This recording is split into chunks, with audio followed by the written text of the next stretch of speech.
Welcome to the Adam Talks To podcast. I'm your host, Adam, and each and every week I'm going to be joined by a celebrity guest who's coming on to talk about, well, whatever they want to talk about, as long as it's interesting. Make sure you hit subscribe below so that you never miss a show. And if you want to follow us on social media, the addresses are on the screen now. But please do make sure to follow so that you never miss out on the upcoming guests and the opportunity to ask them questions.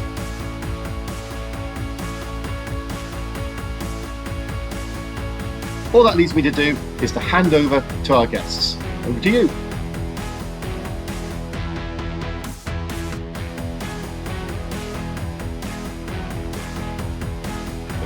Hello and welcome to Adam Talks To. Who am I talking to today?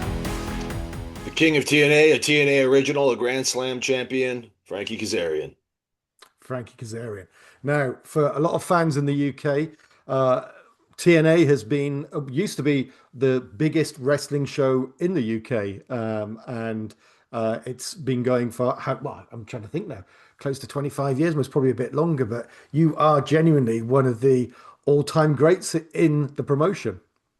I appreciate that, great. That's, subject to someone's opinion, but I really appreciate that. I am one of the originals, one of the only two like TNA originals left when you talk about guys that were there from just about day one. Myself and Eric Young, still at it, still doing it, and most importantly, still having fun. So it's been an incredible ride. Yeah.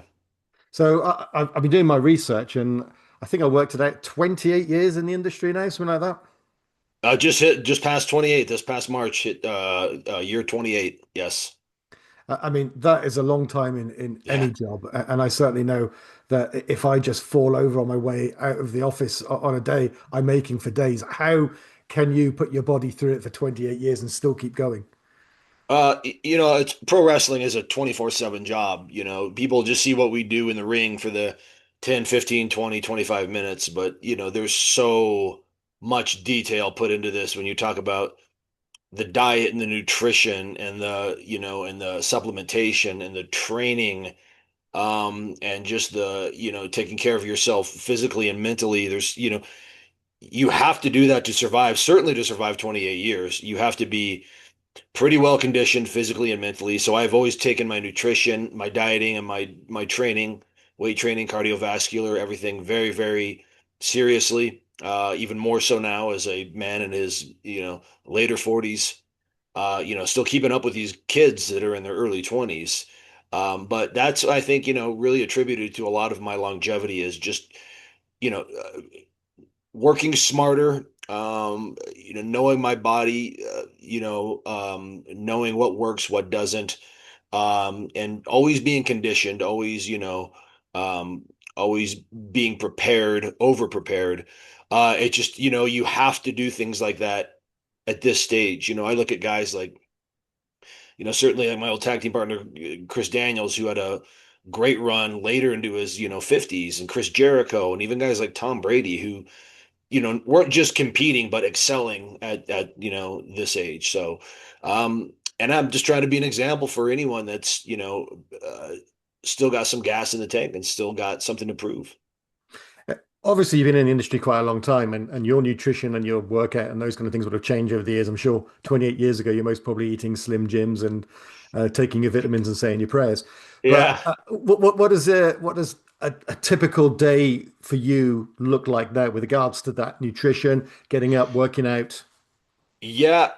So I do a lot of pretty much 5 to 6 days a week. I do intermittent fasting, which means my last meal is probably at between 5 and 6 in the evening, and I don't eat again until probably 10 a.m. the next morning. And my first meal is usually a protein shake, which is after my first workout. I work out in the mornings, fasted on an empty stomach, usually between anywhere between 7 and 8:30. Um, you know, Come home, have my shake. Will, do my business dealings, whatever it may be. Today happens to be media. Mm. Another day it'll be calls, it'll be appointments, it'll be coaching my son's little league team, it'll be taking my son to wrestling practice, going down to, there's just a myriad of things that happen. Usually a lot of it revolves around pro wrestling. Yeah, always trying to get, a good healthy meal in every couple of hours. Um, playing my bass guitar if I can fit it in time for that. Looking at my schedule, but there's a lot that goes into the day to day. And some days there's little to do, which those are the days I really enjoy. Some days on the weekends, there's, times I can get up, get everything I need to get done, go out on my back deck, sit by my pool and have a cigar. That's when I'm at my happiest. But those days are few and far between. I'm very busy, but I'm also very fortunate to be that busy. You mentioned there playing the bass guitar, and obviously you've Yep. got a band, Vex Temper, which we'll Yeah. go into. But yeah, once it's not often I do research on these things, but as I said before we started today, I've been a lifelong pro wrestling fan, so Yep. I do know quite a bit about you, the business, and those kind of things. But I noticed that your favorite band is Metallica, and you got Yeah. into the industry. Wait, this is going somewhere. Bear with me. And Yeah. you got into the industry having seen Hulk Hogan at WrestleMania 1 and Rocky 3. So Yes. you've obviously known Hulk over the years. You've met him, you've worked with him. Yep. Was he really offered the bass guitarist position in Metallica, or There's was that just completely made there's up? literally no way on earth. Like when you do the math, when you do the timing, Metallica were auditioning bass players in let's say October. Cliff Burton, their bass player, died September of 1986. So we're talking they're going to be doing auditions October of 1986. October of 1986, Hulkamania is in full friggin' swing. We just passed WrestleMania 2. They're setting up for Hogan and Andre, arguably the biggest marquee match in the history of pro wrestling, not just that year, the history of our entire industry. So you're telling me that Metallica, out of all the great heavy metal bass players out there, tried to get Hulk Hogan to come play. I like this story because it's so ludicrous and it's so funny. And if anybody believes that, I got some swamp land I could sell them here in the desert in Southern California. Uh, it's ridiculous. I don't. God bless Hulk. He was always very, very good to me. I have nothing bad to say about the man in terms of that, but I think he just, I think he just said stuff, just to say it, like saying that Elvis was a huge fan of his, which Elvis passed in '77. Hogan really hit the scene. Hmm. But yeah, to answer your question, that's just no, no, that didn't happen. So you get off this call today now, and we got the TNA Rebellion pay-per-view coming up in a couple of weeks. So we get off this call today, and James Hetfield calls you up and says, "Look, we got a gig going on. We need a bass player. Is it Lars Ulrich? I can't remember whoever the bass player is. Can't Rob make it. Trujillo is the bass player right now. Robert Sorry, Trujillo. Yeah, apologies, but my yeah, Metallica knowledge isn't as good as it should be. no And they worries. need you to fill in on the night that you're supposed to be at the Rebellion. So what's happening there? Where are you going? We need to know." First of all, I tell James, you guys must be incredibly desperate and scraping the bottom of the barrel if you're trying to get me for the gig. No, I mean, if we're talking fantasy booking here, like if that happens, I put in a call and I tell you know, the good people at TNA that I have an opportunity I can't pass up. Um, let's do some type of angle. I will make it up to you, but I'm playing this gig. I mean, you can't. That's like being asked to play in the Beatles or the Stones or Yeah, this is one of the all-time iconic bands ever. And it's like if that opportunity presented itself, even if I embarrassed myself on stage, I'd have to you're doing it. You're yeah, doing I'm it. doing it. Even though I got a week, they give me a set list, I can probably learn 10 songs decently well, but I mean, but yeah, that's an opportunity, that's something you don't So sorry pass to up. put you in that position there, No, and no, it's quite all right. I like the fantasy booking aspect of it. mm, And that's not to say pro wrestling takes a back seat because mm, certainly pro wrestling, everything else in my life, including music, has taken a back seat to pro wrestling. But in mm. this instance, I can come up with a cool angle and we could prolong the match at Rebellion and I would be playing the gig with Metallica. Yeah. Well, talking of which, your opponent at Rebellion is another Yeah. person who is into his music. So Yeah. there you go. The two of you could just do it on stage instead. Sure. Sure. Good Good. idea. Yeah. Anyway, going back to your time at TNA, as I said, long standing. You've been in other promotions briefly, and you've had success those there as well. But you're one of 6 Grand Slam champions, and it actually shocked me that it was actually only recently that you got that feat. Yeah. I had to look back, and I would have thought surely you would have won the world championship sometime Yeah. before that. But there you go. So, how does that feel being in the company of some of the greats? It feels wonderful, and a lot of people had that same thought as you. They're like, "Well, like I thought you would have won the title, and I just was the one that eluded me." Yeah, it means a lot. It's very much a sense of accomplishment. Being in this business for this long and being in this company, such a long tenured guy in this company, to finally achieve winning the world title and cap off what is a Grand Slam championship career means a lot to me. It means all the hard work and sacrifice and long hours and dedication I put in truly meant something. And again, to be a guy that is a TNA original, still here doing it, and the guy, that held the title when we debuted on AMC and all that, I really wore that as a badge of honor. And yeah, it's great, and to be in the company of those five other gentlemen who are, all Hall of Famers in their own right, it's pretty special. So going back to your career, a lot of it was spent in tag teams. Yeah. I think I said to you previously that you were in my favorite ever tag team with Christopher Daniels. I once Yeah. got told off by Christopher for calling him Chris. He said, no, call me Christopher. So it's Christopher Daniels. Sounds Um, right. Yep. when you look at some of the nuances to your characters and those kind of things that you've done, such as from memory with Bad Influence, you used to toss a scarf over your shoulder, drink an apple teeny, those kind of Yep. things. How much of that was you, or were you more led by creative or Christopher? No, that was all us. That was CD and I being given the opportunity to go out there and be ourselves and be entertaining, and we, I think to the surprise of many, especially even in within TNA management, we knocked it out of the park and we created Bad Influence and created something pretty special. And a lot of those early Bad Influence vignettes and profiles, that really was like the birth of the character, the King of TNA that you see currently. There's a lot of that into what I'm doing. I've refined it and I've, gotten better, but that was really the beginning of me being confident, me having swag, me being able to go out there and sell a match, promote a match, talk, make a fool out of myself, all those things. A lot of that is, owed to Christopher Daniels. Sorry, bud. I call him CD. I've never even called him Chris. But yeah, for he was oddly enough, he was a good influence on me in terms of being able to let that character out and just take risks and and throw stuff at the wall and have fun. So, having been in three different companies, but predominantly thinking back to your TNA tenure across the time, Mm. what has changed since those very early days to how the business is run now? Is it for the better? What would you say about the change of those 28 years? I mean, it's such an open-ended question. There's so much that's changed. The business in general has changed so much, and TNA's management and business model and everything has changed. I mean, the thing that stands out to me is, we have currently this relationship with WWE, and a decade ago, that wasn't even a fleeting thought or a Mhm. possibility. It was like you didn't even mention other companies by initials or other talent.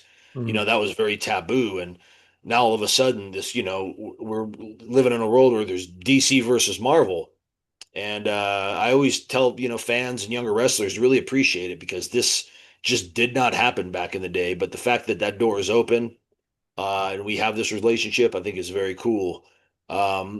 Social media has changed the game a lot. I mean, WWE you look at that, it's a completely different company than it was even 5 years ago, with Endeavor and TKO taking over and, you know, it being a very corporate structure and very, massive, doing incredible numbers. I mean, the business I can only imagine, I go back to think what the old timers were telling me when I got into the business about how it changed and it's no good and all that. And this was 28 years ago. And, and I can kind of relate to them now saying like, wow, it's like, it's just astounding how much it changes. And, Mhm.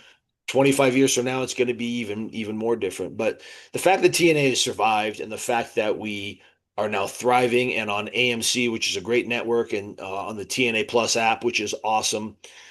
is a real testament to the hard work of all of us, the in-ring talent, the men and women there, and our team behind the scenes, our management team, and it's just really a testament to us all working together to make TNA the best it could possibly be. So going back to that 28 years ago when the old timers, you're the old timer in this situation. What are you telling yourself 20 years ago? Would you do it again? Oh man, oof. I mean, yeah, I would do it again. And I like, everyone says, do you have regrets? No, it's like, I don't have regrets, but I certainly made mistakes. I would tell a younger me, you know, steady the course, don't, react with your head, not your heart. Really think things through. Take your time with things. I was like a lot of us are. I was, at some points a very angry young man, a very impatient young man, a very I want this now, even though I probably wasn't ready for it. So I would tell that younger me to enjoy every aspect, every second of this, because tomorrow is not promised to any of us, and to really take in all the countries you're going to see and people you're going to meet and places you're going to go and wrestlers you're going to wrestle. Like really take it in and appreciate every second of it. Absolutely. That's good. And then obviously for yourself, it's given you Yeah. so much as well. Not just a career, a wife, who's Yep. also was in the business. Yeah. Yeah. So obviously a lot to be thankful for. So looking back over that time, I said to you before about my favorite tag team. We also talked just prior to recording some of my favorite moments, which funny enough, you've always been involved in the background in some of these. Yeah. I said the Jay Lethal woo off with Ric Flair, but Yeah. has there been some standout moments for you? Yeah. That woo off was, that was such an organic thing because, we didn't, with Ric Flair, it's not like you go over a promo or rehearse it. It was just like, Jay Lethal confronts Fortune, and that was it. And that happened. And like you can kind of see all of our reactions, just like, wow, this is, I remember talking to AJ going like, dude, what's going on? Like this is insane. In terms of standout moments, there's been so many for me. I mean, winning my first ever X Division title from Amazing Red in 2004, because that was my first major title in like a big company. The first ever Ultimate X match that I was a part of. The first ever 3 hour pay-per-view, which was Victory Road 2004, and I was the first guy out the tunnel in that one. um all the Ultimate X moments, the crazy stunts that I was a part of, the entire run with Fortune, the entire run with Christopher Daniels, coming back as a member of AEW and having winning the X title and wrestling Josh Alexander, one of my favorite matches, and then coming back home, creating this King of TNA character and obviously winning the world title. Like and there's so many in between that I forgot to mention, but it's like, you know, again, going back to the previous question, the current me is very much appreciating all those moments so much more than the younger me probably did. So my question started with Ric Flair. Obviously, Yeah. you're the latter stages of your career. Do you see yourself going as long as Rick still does, or do you see I don't, an end game here for you? yeah, I don't necessarily see an end game, but I don't see myself going that long. I'm healthy. I'm in the best shape I've ever been, and I'm still doing everything I could ever do as a 28-year-old. So, I don't like to ever put a timestamp. This is when I'm going to be done. When I can't be Frankie Kazarian at 100% is probably the time I'll start to wind it down. But certainly don't want to be doing this into my later 50s and 60s. I just don't. I want to be done with that part of it and be able to look back on that fondly and know that I, gave my all and never became a parody of myself or anything like that. And, but having said that, I'm always the type of guy that I'm going to go until there's zero gas left in the tank. That's it. The Twilight Years, just touring with Metallica. Simple enough, That's isn't it. Yeah, it? that'll be it. That'll be it. I'll just be yeah, I'll be on tour probably as a bass tech or a roadie setting up equipment for him. Yep. So for those who only know WWE, I've watched TNA. I've been a huge fan more so of TNA over the Yeah. years than I ever was with WWE. So lots of matches you mentioned, things like Elevation X there, or I think was one of the matches. So how would you say TNA differs from WWE for the casual listeners who may never have seen you wrestle or seen the show?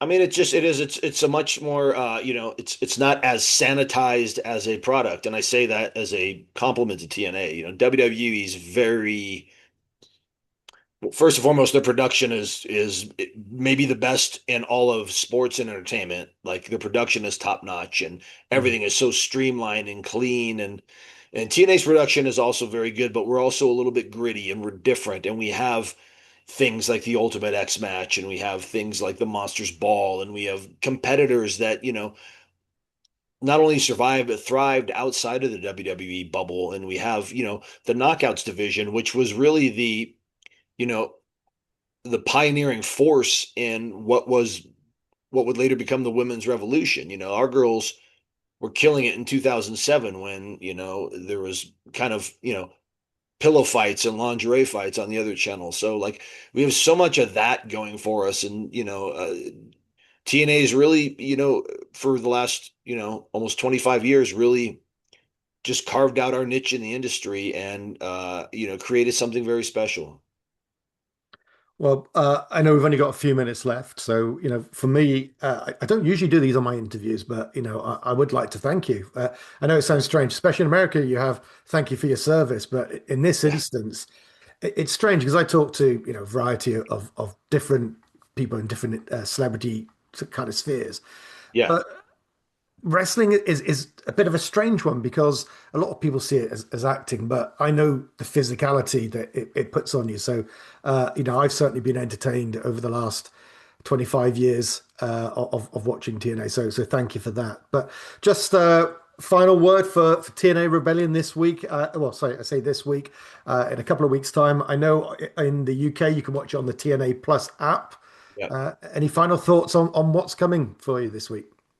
All of you in the UK, the TNA Plus app, in addition to watching the pay-per-views and our PLEs, I mean, you got the entire catalog of what we've done, and there's just incredible. All the stuff we've talked about in this interview, plus so much more. So I would encourage everyone to check that out.